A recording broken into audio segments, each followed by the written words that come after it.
Hello বন্ধুরা, কেমন আছো? আজ আমরা বানাবো ধনেপাতার চাটনি। ধনেপাতার চাটনি খুবই সহজে বানানো যায় এবং খেতেও টেস্টি হয়।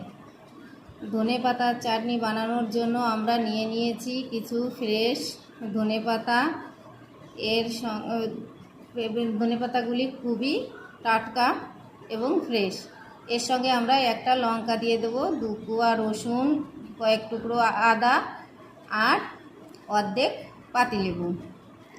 এবার আমরা চাটনিটা বানানোর জন্য একটা মিক্সিং বোলে ধনেপাতাগুলো নিয়ে নিলাম, আদা রসুন লঙ্কা আর অর্ধেক লেবুর রসটা দিয়ে দিলাম।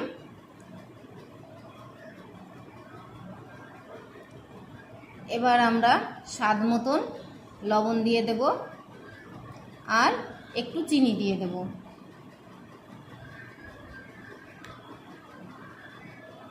এতে আমাদের চাটনিটা টক মিষ্টি ঝাল হবে এবং খেতে চটপটে হবে।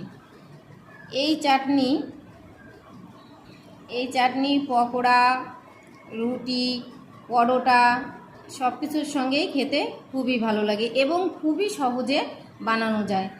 তোমরাও একটু এই ধরনের চাটনি বানিয়ে দেখবে খুবই ভালো লাগবে।